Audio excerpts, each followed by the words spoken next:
my name's Stu, welcome back to my channel The Predator Angler, and today I'm going to show you how to make a treble trace. I don't know why so many people buy treble traces from the shop already made when they are so easy to make, and the best thing is when you've made it you know that it's made properly. You don't know factory bought or factory made ready-made traces from the tackle shops. Although maybe very well made, you may get a bad batch, you may get one that is dodgy, but if you've made it yourself, you know you've made it yourself. And today I'm going to show you how to make a treble trace for deadbait pike fishing. So okay, please excuse the cover, this is my daughter's crafting table. Okay, so what you need to make your own traces, you obviously need trace line. Now I like the Drennan ESOC stuff, however Fox Rage, Savage Gear, the Pike Pro, there's lots of different brands. I just personally like the Drennan ESOC's super trace. It works for me and I like using it. You need 2 trebles, size is up to you, whether it's a size 6, size 8, size 4, it doesn't matter. You need 3 crimps, a swivel, and then these are optional. Some people like to use them, some people don't. These are sleeves to go over the crimps. It's really up to you. Then you need a pair of crimping pliers and a pair of sharp scissors to cut the trace. So that's it, that's all you need to make this. So check it out, this is how we do it. Okay, so first of all you need to take a length of trace line. I like a fairly long trace when I'm making these. It just gives me a bit more to play with. There's no real sort of scientific reason why I like a longer trace. Some people like really short traces. I prefer a bit of a longer trace myself. So what we're going to do first of all, nice and simple, is we're going to take one of the crimps and we're going to slide it onto the end of the trace line. I can't see in this light. Let's try and get it through there. Like so. So you just slide in the crimp onto the trace. Now we're going to take the trace. In fact, no, we're not. Cancel that. Not the trace, the swivel. Oh my word. We're going to take the hook. We're going to take the hook, one of the hooks, and we're going to just thread the trace through the hook, and then we're going to thread it back over and back inside the crimp that we've just slid onto the trace. Like so, creating a bit of a loop to hold the hook onto the end. Once that's in there, take your crimping pliers and you're just going to crimp that down as hard as your hands can do, nice and tight, like so. Another one, nice and tight, and there is your trace, your crimped onto the trace, holding that bottom hook in place. That will not come off now, that's crimped down hard. So this is where you can opt to use these sleeves or not, and it really is personal preference if you want to use them or not. Sometimes I do, sometimes I don't. You just slide that on, open end or the wider end first onto the trace, push it over the crimp, and then push it over the bottom eye of the hook, like so. Like that, and it just keeps that that crimp nice and tidy and out the way, like so. Okay, from there we're going to take another crimp and we're going to slide that on to the trace line, like so. Now it really depends what size baits you're going to fish, will depend on where you put the second treble. Now I appreciate there's a few different ways to do this. This is the way I do it. We're going to take a second piece of trace line, just cut a short section of your trace line off, like so, and then we're just going to sort of tiny little kink in it, not a full kink, just going to bend the end like that, and then we're going to slide that second hook onto the trace that we've just cut from the main reel, like so.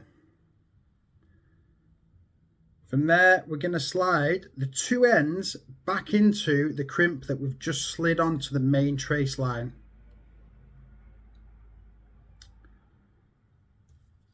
So main trace line, there's the crimp that I've just slid on. It's a bit fiddly this, I'll try and do this on the camera.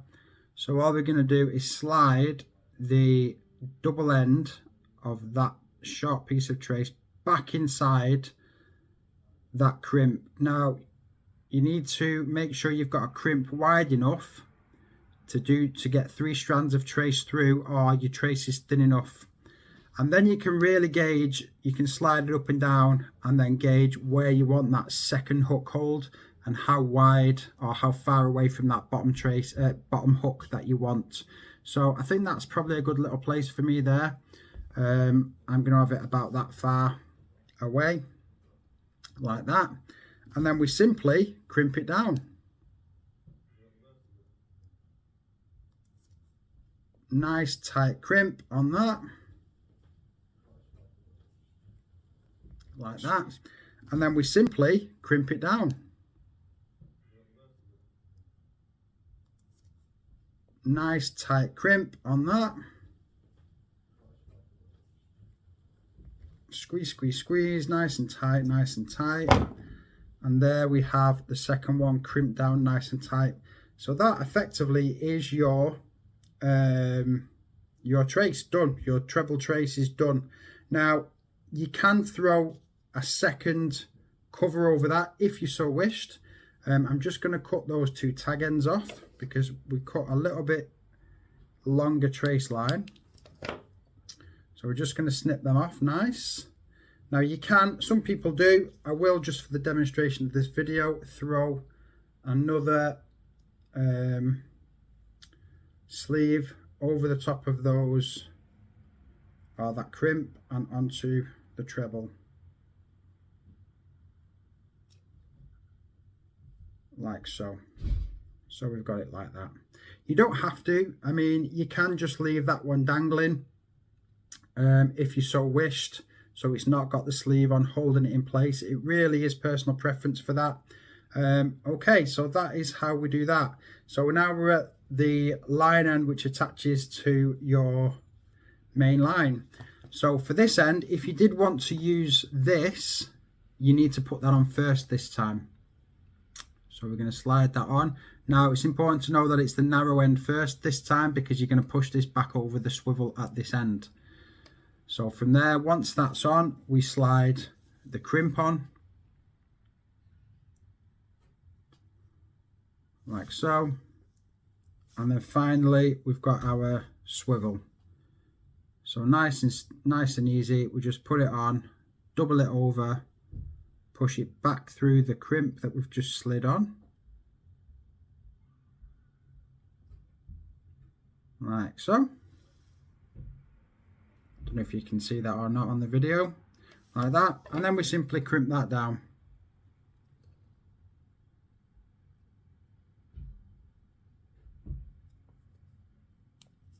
Nice and tight.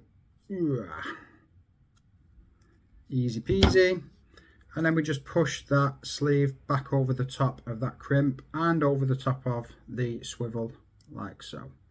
So that's holding that nicely. I've crimped that a bit twisted, but never mind. It is what it is. And that's on nice. So this end will tie to your main line. We've got the business end down here that will go into your dead bait. And that is effectively how to tie your own traces. Now, as I said, you don't need these covers if these sleeves, if you really don't want to use them, or you could just use one at that end and one at that end and leave this one hanging. Really is up to you. But that's as simple it is to make a treble trace. They're so simple to make. Give it a go. You will make so many more with the same money you're going to buy on single traces. And the speed that you go through them in winter season, if you're heavy on the dead baits, it's well worth buying the set, like the crimps, the hooks and the trace line, to get yourself set up to make your own like that. It is so much more cost effective, and you know that you've made them properly. So that's it, quick video to show you how to make your own trace line. Hope you found it useful and helpful, and I will catch you on the next one. Make sure you sub, like, share and follow for more. Thank you so much, and I'll see you on the next one. Tight lines.